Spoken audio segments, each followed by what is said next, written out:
Good morning, good morning, good morning po. Today, I just want to share po yung verse that God placed in my heart, which found in 2 Timothy chapter 3, verse 12. It says there, "Yes, and all who desire to live godly in Christ Jesus will suffer persecution." Yes, tama po. Marahil right now,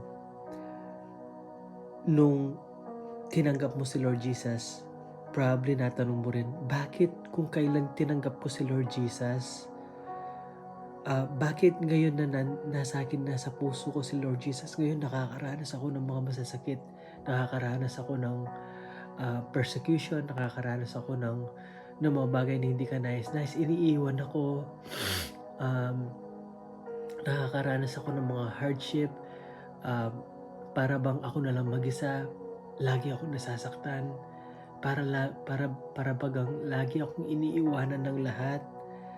Alam mo kapatid, yung nararamdaman mo ngayon, nasa salita ng Panginoon, na truly lahat ng nanampalataya sa Kanya, lahat na naniwala at binigay ang buhay kay Lord Jesus, hindi siya counted para hindi ma-persecute. Hindi ka counted para hindi ka masaktan dahil hindi nilihim ng Panginoon. Dahil bakit tayo sobrang hate ng mundo? Bakit ka sobrang hate ng mundo? Kasi they hate the Lord Jesus first. Bakit hindi tayo mahal ng mundo? Kasi they hate Jesus first. And lahat ng mga ginagawa mo kay Lord Jesus, kapatid, hindi yan mababaliwala dahil lahat ng mga ginagawa mo sa Kanya, alam na alam ng Panginoon at nakikita niya. Ang sabi ng ang sabi ng Psalm chapter 139 verse 1, it says there, "O Lord, you have searched me and know me." And sa Malachi chapter 3 verse 6, it says there, for I am the Lord, I do not change, therefore you are not consumed. Ang Lord, kilala ka niya, nakikita ka niya, at alam niya yung hardship ng buhay mo. At si Lord hindi siya nagbabago kailan paman. Kung ngayon, akala mo hindi mo na kaya, akala mo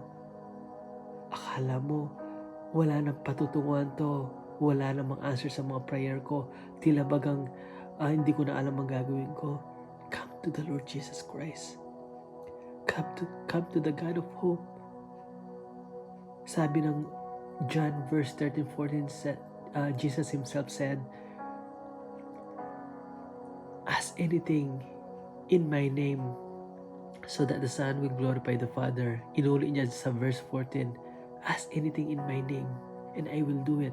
Kung nahihirapan ngayon na parang hindi mo na alam ang gagawin mo, lumapit ka kay Lord Jesus. Tutulungan ka niya.